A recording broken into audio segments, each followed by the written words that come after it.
ఆంధ్రప్రదేశ్ చాలా అందంగా తయారైందండి సంక్రాంతి పేరుతో.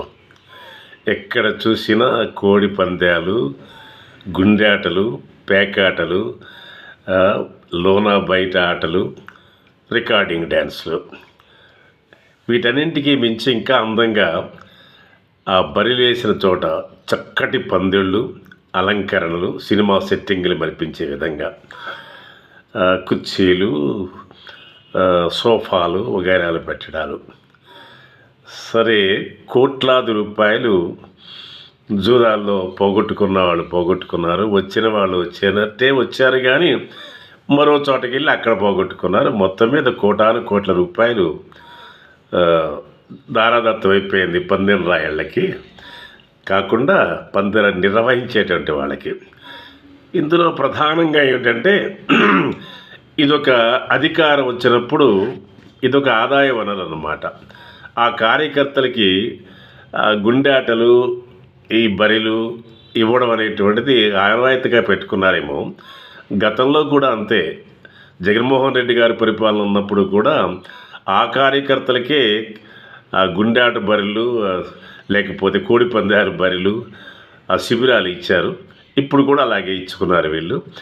దానికి పోలీసులకి, రాజకీయ నాయకులకి కూడా, అంటే ఆ ప్రాంతంలో ఉన్న రాజకీయ నాయకులకి ఆ పార్టీకి సంబంధించిన కార్యకర్తలే చెల్లించుకుని చాలా లాభాలు ఆర్జించారనేటువంటిది నిందలు అప్పుడు వచ్చినాయి, ఇప్పుడు వస్తున్నాయి. ఏది ఏమైనా ఇప్పుడు చాలా విచ్చలవిడితనంగా జరిగింది. రికార్డింగ్ డ్యాన్సులు ఎక్స్ట్రా ఆకర్షణ. ఇప్పుడు ఆ రికార్డింగ్ డ్యాన్సులు అయినప్పుడు మళ్ళీ నీ పాట వేసారు, నా పాట వేయలేదని కొట్టుకోవడాలు కూడా జరిగినాయి కొన్ని చోట్ల. ఇంతకంటే ఆకర్షణ ఏమిటంటే అధికార పార్టీలో ఉన్నటువంటి కూటమి పార్టీ ఉంది కదా, ఆ పార్టీకి సంబంధించినటువంటి ఫ్లెక్సీలు ఆ నాయకులు, చోటా నాయకులు, పెద్ద నాయకులు పెట్టుకోవడాలు. ఇంకా సిగ్గుమాలిన విషయం ఏంటంటే ఆ ప్రాంతంలో ఉన్న మంత్రులు, అక్కడ ఉన్న ఎమ్మెల్యేలు కోడి పుంజుల్ని పట్టుకొని ఇలా కనిపించుకుంటూ పందానికి దిగుతున్నట్టుగా పోజులు ఇస్తూ ఫ్లెక్సీలు పెట్టుకున్నారు. చూడడానికి మాకు బాగా సిగ్గేసిందండి. వాళ్ళకి సిగ్గు లేకపోతే ఏం కాదు, కానీ అది సంకేతాలు. ప్రజలకు వెళ్ళినప్పుడు, విద్యార్థి లోకానికి వెళ్ళినప్పుడు ఆ పోస్టర్లు చూస్తూ వెళ్తున్నటువంటి ఆడపిల్లలు, మగపిల్లలు, ఓహో ఇదొక గొప్ప కల్చరు అనేటువంటి భావన వచ్చింది. ఇది గొప్ప కల్చర్ అనే పల్నాడు సీమలో పల్నాడు యుద్ధం జరిగింది కోడి పందాల వల్లే. పాపం కోళ్ళన్నీ మామూలుగానే ఉంటాయండి. ఏమిటో ఈదులో తిరుగుతున్నప్పుడు కోళ్ళు బాగానే ఉంటాయి, పుంజులు అన్నీ బాగానే తిరుగుతుంటాయి, ఏం కొట్టుకోవు. ఎప్పుడో సరదాగా చిన్న కీచులాట అంతే, అంతకంటే ఏమి వెళ్ళిపోతాయి. కానీ ఇక్కడ కనిపించి ఇద్దరు వ్యక్తులు కత్తులు కట్టకుండాను, వంకలేంటి కత్తులు కట్టకుండాను, కత్తులు కట్టే పందాలు జరుగుతాయి. అవి కూడా చూపిస్తున్నారు వీడియోల్లో. కనిపించి పౌరుషాన్ని రేగొట్టి పాపం అమాయకమైనటువంటి వాడి జంతువుల్ని కొట్లాటకు దింపేసి పేగులు తెగిపోయేలాగా, చచ్చిపోయేలాగా చేసుకుంటున్నారు. ఆ తర్వాత వీళ్ళ పందాలు డబ్బులు వస్తూ ఉన్నాయి. అది చూసిన దృశ్యాన్ని చూసినటువంటి వ్యక్తులు కూడా ఆ పౌరుషానికి, ఆ పందాలకి అలవాటు పడిపోయి ఆ వీరావేశం తెలిపి తర్వాత నరుక్కు చచ్చిపోతున్నారు. ఈ కక్షలకి, కార్పణ్యాలకి ఆనాడు పల్నాడు సీమలో ఈ కోడి పందాలతో వచ్చినటువంటి కక్షలే, కార్పణ్యాలే యుద్ధాలకు దారితీసి రక్తాలు శిలయేరుడై కారని. ఇప్పుడు కూడా అదే పరిస్థితి. అంటే ఒక అశాంతిని, ఒక ప్రమాదకరమైనటువంటి స్థితిని సమాజంలో నెలకొల్పడానికి కోడి పందాలు అలవాలం అవుతున్నాయని చూస్తుంటే సైకలాజికల్గా అర్థమైంది అది నాకు. దీనికి పెద్ద పోజుగా ఈ మనిషిలో అక్కడున్న ఎమ్మెల్యేలు కోడి పుంజులను పట్టుకుని చూపించడం, ఓహో this is the culture, you all have to adapt this particular culture అనేటువంటిది నేర్పుతున్నట్టు కనిపించింది. అది చాలా ఆనందపడుతున్నారు, కెర్రింతలు కొడుతున్నారు కుర్రాళ్ళు కూడాను, అలాగే అనుసరిస్తుంటారు. ఇక సంబరాల్లోనూ తీర్థాల్లోనూ ఫ్లెక్సీలు అండి.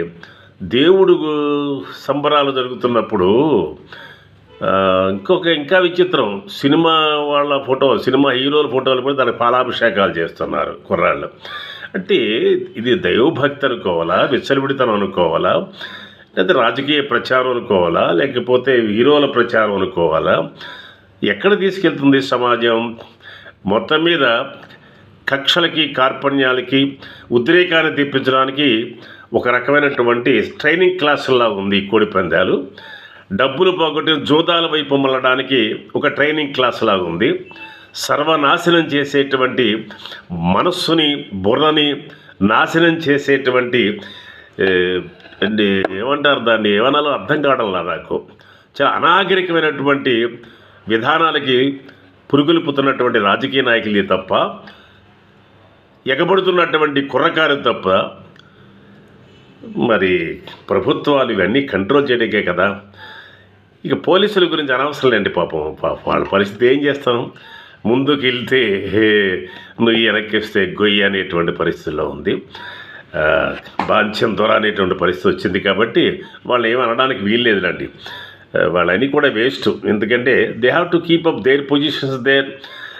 ఇన్ అడిషన్ టు దట్ కాస్త జేబులు కూడా నిండుతాయి అనేటువంటి భావన కూడా కొంతమందికి వచ్చి, కొంతమంది చాలా నిజాయితీగా చేస్తున్నారు. వాళ్ళకి ట్రాన్స్ఫర్లు వస్తాయి, లేకపోతే నోరు మూసుకోమంటున్నారు, లేకపోతే సెలవులు పెట్టిపోమంటున్నారు రాజకీయ నాయకులు. ఏది ఏమైనా unwanted culture has been adopted in Andhra Pradesh. That is the situation prevailed. This leads to so many dangerous conditions of this particular state. So be cautious. ప్రజలైనా కొంచెం అర్థం చేసుకొని ఎవరికి పాఠం చెప్పాలో మనం నేర్పుదాం. Entire burden is there on the shoulders of the social justice is on the shoulders of the public only, not on the shoulders of the government. వాళ్ళంతా దోపిడీ కాలవాలం అయిపోయారు.